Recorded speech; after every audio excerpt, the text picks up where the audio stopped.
Hi, Tina Steam Facebook world. It's Wendy Hagen in my backyard. I've got my 14-year-old on dog duty right now. She is trying to corral the dogs so they don't come out here and bark. I think she's going to have to lock herself in the garage. Do you know how that is? Yes, you do. Many of you do. I'm going to wait a few minutes to get started so a few more people can get on. And I've got my phone here and the laptop so I can try and see your questions. There we go, or interaction. So feel free to comment during this with insight and wisdom or snark. All comments are welcome, or questions. So we are going to talk about this upcoming school year and some tips and some encouragement how we navigate this. Now, obviously, there's no playbook for this, but I've got some insight from some of our different staff members to help us through. So most of the wisdom is coming from them, and I'm just the messenger. Hey, Julie, I see Julie's on. I see Kimberly. Hi, from, is it North Carolina or South Carolina? One of the Carolinas. And Chris and Monica. Hi, Monica, one of my cheer moms. Welcome. So, as many of you know, I'm Wendy, and I am the Director of Speakers for Tina Steam. And if you are not familiar with Tina Steam, we are a nonprofit that's been around for over 25 years. And Linda Turnbull founded this starting small, going into classrooms, and it's expanded. And now we have a staff of 7, and we speak to thousands of students each year in person in the classroom, usually, which we're having to adjust, obviously, like everyone else. But South Carolina, Kim, I see that. Okay. And hi, Jessica. And so we go speak to students from K through 12. Our classroom presentations are typically for 9th grade health classes and then 7th grade science classes. Sometimes we get the upperclassmen and we love it, but we also do assemblies for elementary and middle school, and then lots of parent education. So I'm just telling you a little bit about Tina Steam before we get into the meat of this. Help me, oh my gosh, COVID school is starting and I don't know what to do. So we love speaking to students, and one of the beauties of being in the classroom and talking to kids is, in addition to the kids that we're raising in our own home, we see really what's going on in the youth culture. So now that we're not in class, we don't get to see that as much, but we are preparing a virtual classroom for students. So they'll still get the message that we deliver, which the overarching theme that we go in and tell these students is that they are writing the story of their lives, and their story matters, and they're valuable and they're irreplaceable. And then one of the other things we often talk about, that it's weaved throughout our messaging as we talk about vaping and marijuana and pornography and mental health issues and social media and all these things. The other thing that's weaved throughout a lot is that you can start over. And so get back on track. Yeah, you're going to make mistakes, but your story matters, you're valuable, you're irreplaceable, and there's almost nothing you can't start over from. So that's 2 of the core overarching themes when we talk to kids. So anyway, here we are. Not able to go into class, but trying to make the best of it. And as parents, I know we have a lot of anxiety coming up around this school year. And depending on where you're watching from South Carolina, your school might look different. I don't know, Kim, are you guys going hybrid? Are you in school? Because in California at this point, I think everybody is full remote learning. And we did do that in the spring, and it was challenging. And of course, no one was ready for it, so it was different. But there's a lot of tension and anxiety and nerves about what is going to happen, because we don't really know what it's going to look like. But regardless of exactly how it all plays out, we're going to give you some tips and encouragement today. And I hope that you can just take one thing away. I know everybody's different. Everybody's family is different. You're in a different situation. Some of you are working. Some of you are single parents. And there's no perfect solution. So unfortunately, I can't be like, if you do these 5 things, then your life will be perfect in virtual school. It's going to be awesome, and there'll be no stress or anxiety. But hopefully I'll give you some things that you will walk away with that will be helpful. Because remote learning is not going to be ideal for most families. Some kids are going to adapt more easily than others. But hopefully for all of us, ourselves and our kids, we're going to be building some resiliency that we're going to take into the future, because the future is not going to have COVID. It's not going to be like this forever, even though it feels like it. So we're building resiliency in ourselves and our kids as we go through this. So now I'm going to get started. I've got 10 tips, pointers, encouragement that have come from the Teen Esteem staff. So as I share the tips, I'm going to say who they came from and tell you a little bit about our staff members. So you'll get to know the heart of Teen Esteem and the people behind it. So this all came about because we have one of our speakers is doing a presentation to a company, a parent ed, and it's mostly on resilience, but a little bit about this school year and COVID. So we said, hey, everyone give their input. And then the emails came through and I was like, dang, this is good stuff. Thank you for helping me. So I wanted to share it with you. So most of it, like I said, is wisdom from other people. So number one, as we go into this COVID unknown, who knows what the school year looks like, the number one thing that every staff member said, grace. Grace for yourself, grace for your kids, maybe grace for your dogs. I don't know. Everyone's got a dog now. Be realistic and then let the little things go. Be flexible. Be flexible. I want to add my particular thing about this, about grace and being flexible. Let's also give that to our teachers and our administrators. There is a lot going on social media, and I can appreciate people have opinions and they're passionate and based on where their family's coming from. But we have to remember that for the most part, teachers, all the teachers I've had anyway, are amazing. They love their students. They love teaching. They want to be in the classroom. They want to be doing a great job, but they're also juggling, oh my gosh, how am I going to do this with little kids? And my husband travels, or not anymore, and now he's right next to me and we don't have space. So just give grace to yourself, to your kids, and then for the teachers and the administrators and the school district and everything. I know people are making mistakes and they're making people angry, but man, this is tough for everyone. So just remember that when you want to boil up and just unleash on somebody, take it back, take a breath, think before you post, think before you speak, and have some grace. So that's number one. Number two, keyword attitude. This comes from Rachel. Rachel is our director of administration. She's got 10 years of experience with administration and programming, and she's been with Teen Esteem for 4 years. Fun fact about Rachel, she's a twin, and her twin is one of my good friends. She's got 3 kids, a middle schooler and 2 high schoolers, and she's married to Garrett, and we would die without her at Teen Esteem because she does all things and keeps everything running. So thank you, Rachel, for what you do. And hi, Marisa, I see you popped on here. So thank you, Rachel. That her thing about attitude, I'm just going to read directly what she said. Keep your negative feelings about virtual learning or hybrid learning, whatever the case may be, out of the earshot of your kids. If you embrace the new normal, they will too. I have to agree with this. That's not to say you can't have an opinion or not like it or think it's terrible or even think what the program they come up with and you don't, whatever. But be careful what you say around your kids. They're going to pick up off your energy, your attitude, and it's going to make it better or worse because it is what it is, right? I mean, we can do what we can and give our input to try and change it, but when it's done, and we have to make the best of it. So try and keep a positive attitude. You can affirm that it's hard and it's not the greatest, but let's make the best of it. So that's from Rachel, and a little bit of me. And I see Lori calls on here. Hi, Lori. Welcome and thank you for what you do. Lori is a grant writer for us, so she helps get us funding so that we can do what we do because we don't charge the public schools when we go and speak into the classroom. So most of our money is from private donors like you, but some comes from grants, and Lori is a beast at grant writing, so that's cool. Okay, Linda, our executive director that I mentioned before, she also had some wisdom on this attitude thing. She has started Teen Esteem over 25 years ago, and let me just tell you, this woman is a fountain of wisdom. She's kind of my counselor as well for personal, for parenting, marriage. She has so much wisdom. She's married to an Australian. He's got a little accent. It's pretty fun. And she's got 2 adult daughters and a dog named Jake, who is the Teen Esteem mascot.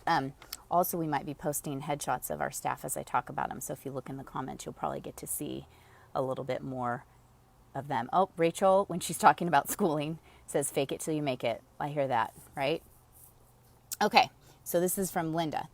Reminder for parents to be thoughtful as to what your kids are hearing and observing from you and the news and social media. The environment at home will reflect how they adjust to all these changes, and the more positive we can be as parents, the stronger the chance will be of helping them avoid anxiety, panic attacks, depression that so many are struggling with. And I know this is hard because some of you might be struggling with those things yourself and having a hard time getting yourself out of the bed and getting motivated. But for our kids, let's try and lead the example with attitude. Okay, so we've got grace, we've got attitude, and then the third thing is schedule. So Alicia is our newest team member, and she's our admin support. So she floats around and helps all of us. She's got 15 years of experience, and she can do all things. And she's got 2 elementary age kids, and she has got the gift of encouragement. She is a very encouraging person. So her input was about schedule. Get on a schedule and keep a routine of getting dressed, brush teeth, eating breakfast by a certain time, especially important for parents to coordinate who is watching when if both are working.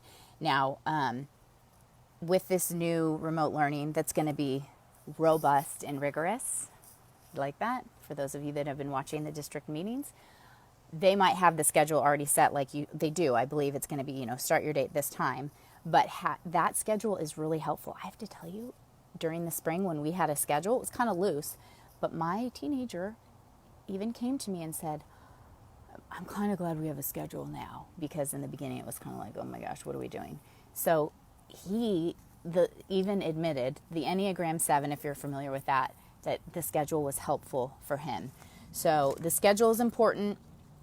Ari is, I'll tell you about her in a minute. She echoed this and said, set a schedule which includes getting dressed. There's that getting dressed thing. I'm going to say, can I just throw in my input? Can we maybe have pajama day on Friday, at least one day a week, pajama day? Okay.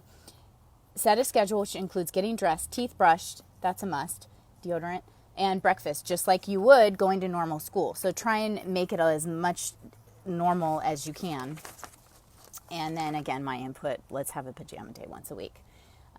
That's number 3, schedule. Number 4 is space. And this comes from Ari, our director of development. She went to Georgetown University and got all these fancy degrees. She has over 20 years experience as an attorney and financial advisor. So she's very fancy. And yet she said, bye-bye fancy. I'm going to go work for a nonprofit because I have 5 kids and I believe what this organization is doing matters. And I want my kids to hear it and I want every kid out there to hear it. So Ari is very fancy and smart, and she works for us now. So there you go. And has 5 kids. So she said, make sure everyone has their own space, earbuds, computer, etc., which is the schools are helping out getting all the devices to people, and enforce these boundaries. Also enforce basic rules of cleanliness.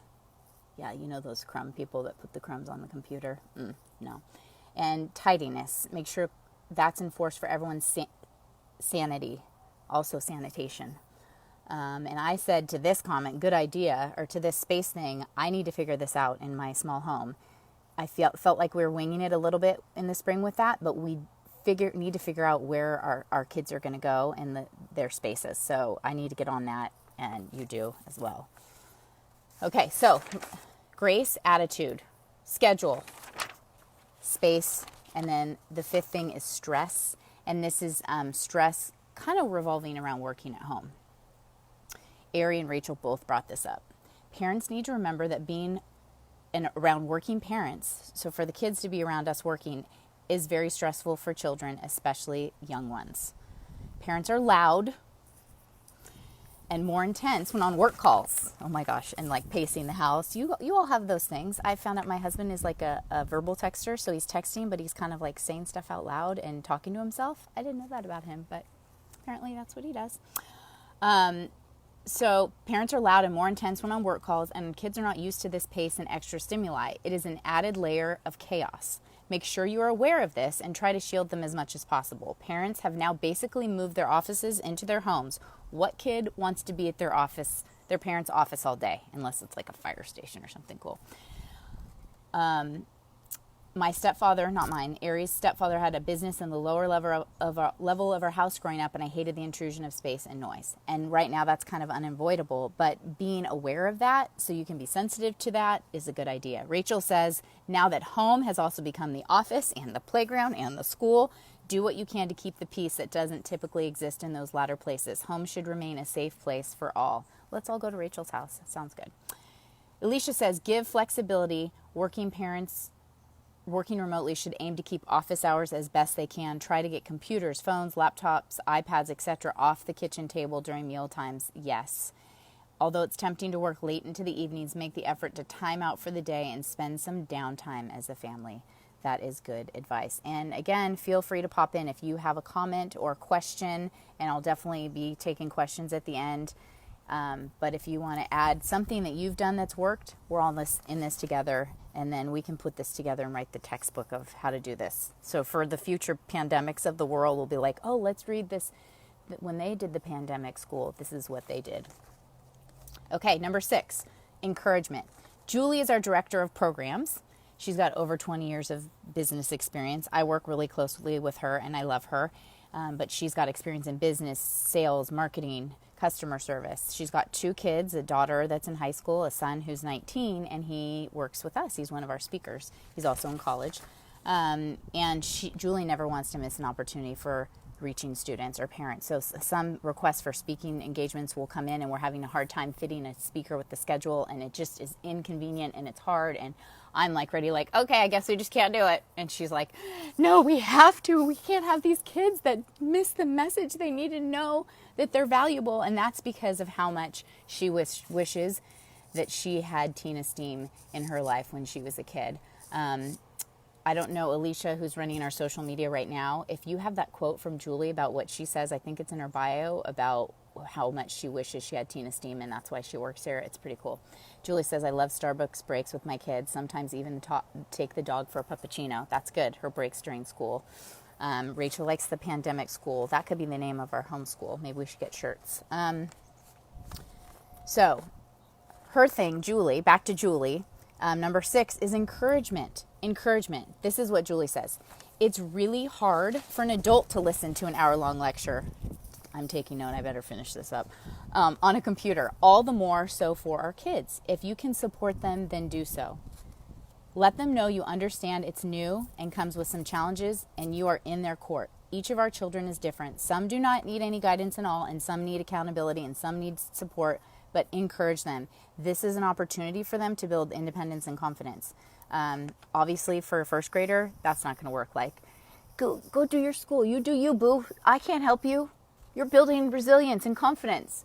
So the younger the kids get, that's a little trickier. But all kids can use encouragement. And I love what Alicia says about encouragement.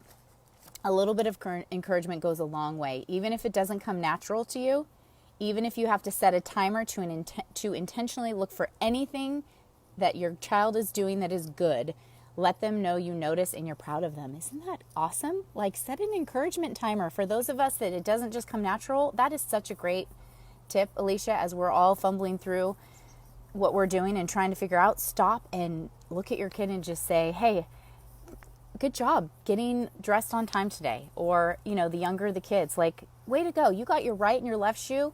Nailed that. Good job. Older kids, your hair, you don't have bedhead today. That's great. Good job. Let your kids know that any feelings of fear, sadness, anxiety, frustration, etc. are perfectly normal. Because that's encouraging, just to validate the struggle. And that this will not last forever. Acknowledge that those feelings do feel intense at times, and that's because the details are being etched in their minds, leaving an imprint to be able to tell the tale one fine day about living during the pandemic. So we're taking this all in, and one day we'll talk to our kids how we got through it, and the silver linings and the things that were hard. Okay, number 7, check-ins. Ari says this: make sure you check in emotionally with each child each day. And that's coming from the woman who has 5 kids, because I'm kind of like, that seems like overachieving there, Ari. But if she can do it with 5 kids, I guess I could take on my 3. For older kids, have a special weekday devoted to them. We call them lovey days, and we get coffee, write special notes, take a one-on-one walk, etc., which I think is awesome, because I think during this time, it's easy to forget that because we've had so much family time, but to remember, like, take special time out one-on-one. My son is coming out. He's taking out the trash. Stay out of the camera view. Keep going. No, you're good. He's got no shirt on. He hasn't worn a shirt during this whole 5 months, FYI. So anyway, he's taking out the trash. Good job taking out the trash. That was my encouragement. Okay. So make sure you check in and spend special one-on-one time. Just because you're around them all the time doesn't mean you're really connecting and having that time. Also, just check in about their zombie life. They're going to have a lot of screen time, and I know that all the rules about screen are changing because they're going to have to be on it for school. The latest thing I was reading about screen time was that it's not so much about the quantity anymore, it's about the quality. So what's the content they're watching and what that looks like. But just keep in mind, especially when they're younger, right? Don't they turn into zombies if they just are in front of the screen? So make sure you take those check-ins with them, how they're doing emotionally and how they're doing if they're not getting too sucked into screen addiction. Okay, number 8. We're getting there, folks. Check-ins. Make sure you, oh wait, no, that's what we just did. See, pandemic brain. Let's just all blame everything on pandemic brain. Okay, so that was check-ins. Number 8 is take breaks. This is from Alicia. They have recess at school. Let them and you have a break at home, especially the littles. And I would add to that, this is what I add, stretch. Lots of recess, especially the younger they get. But even when they're older, in the spring, made my kids have physical activity. Like they had to have some cardio. I don't know what's happening with school with PE, if there's going to be any accountability for like make sure your kids exercise 20 minutes a day, but I think that's something that they really need for their physical and emotional health, as do we. So make sure we're taking breaks. One of my favorite things during the spring, my neighbor's fence is right there, and they have what we call the baby kids. They're first and second graders, but I would be out here trying to make videos for Tina's team sometimes, and I could hear them yelling at each other and on the play structure and playing house and all this stuff, and it just made my heart happy because kids need to play and they need to escape. So as much as they need the schedule and structure, they also need recess and play. So make sure they're getting outside, getting that physical activity, and then their eyes need it too. That 20-20-20 break you might have heard of, where if you're staring at a screen for 20 minutes, make sure that every 20 minutes you look away for 20 seconds at something that's like 20 feet away. So keep those eyes in mind and try and interrupt your kids every 20 minutes. Like, hey, look at me, stare at me for 20 seconds. I don't know, that might be creepy. They probably will love it.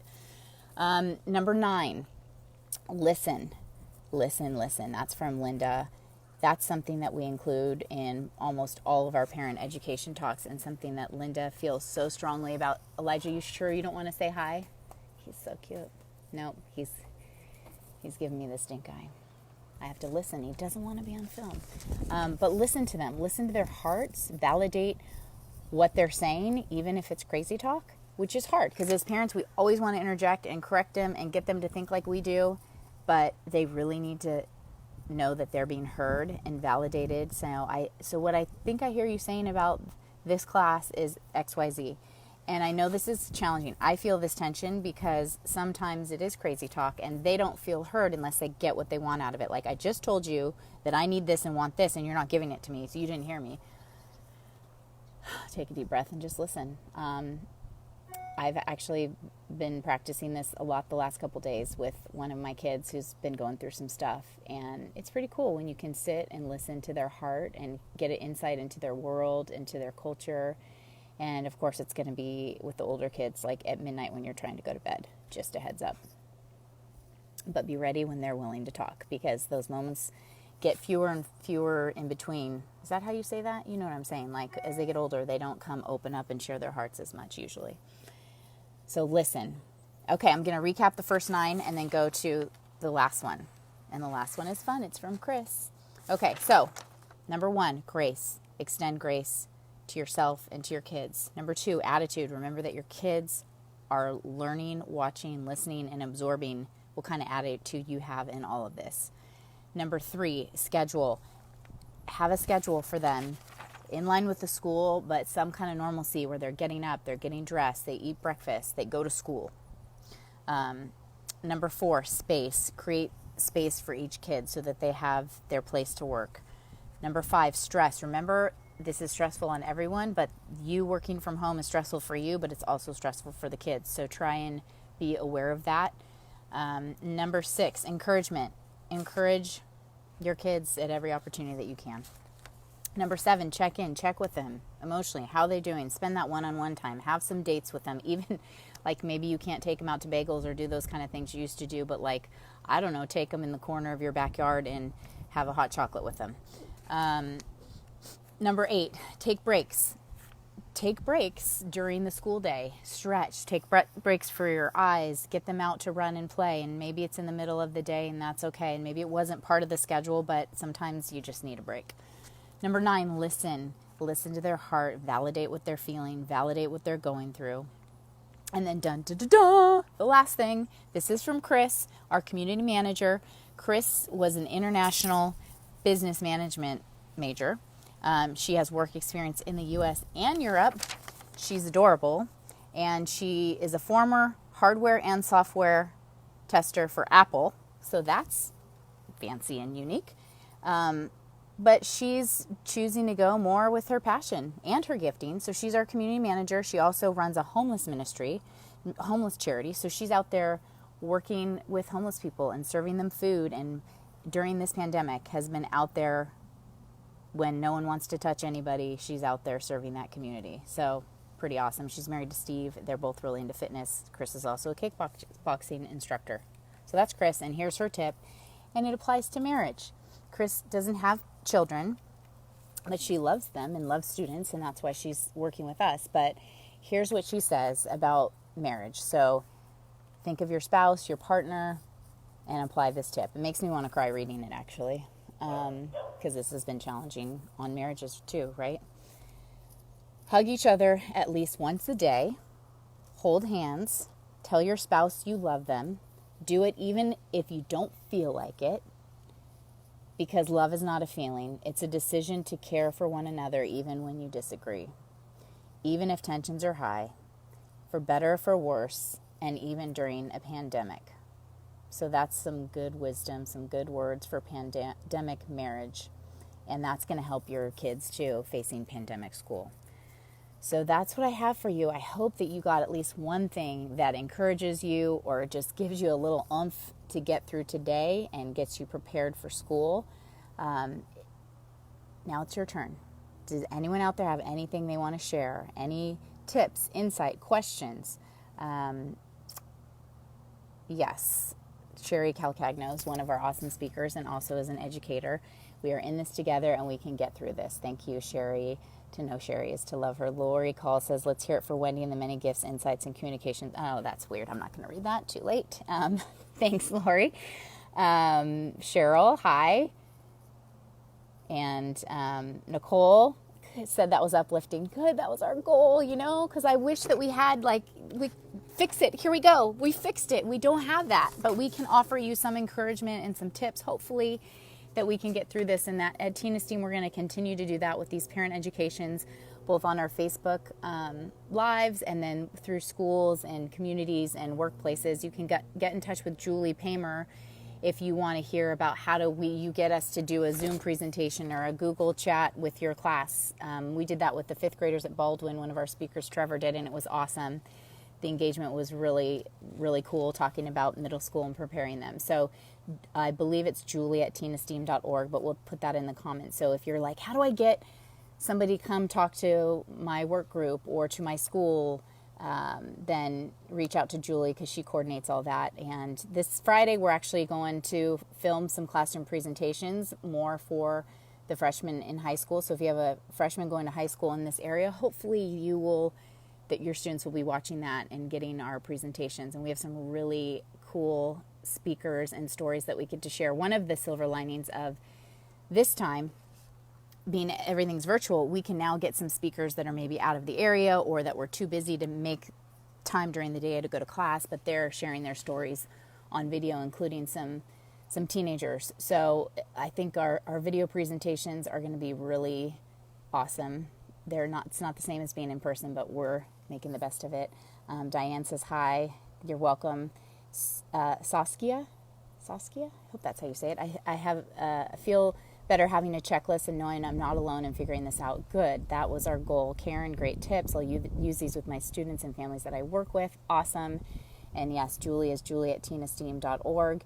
And thank you to Alicia, who's kind of summarized what we've said in the comments. And I think this will also be available on our YouTube channel. So if you just go on YouTube and Google Tina Steam, you should be able to access this if you want to share it with anyone, and you can share it right now. So thanks everyone for watching, and we'll see you soon. We can do this, and come back and give us your tips and wisdom when you find out what works. All right, take care. Have a good day.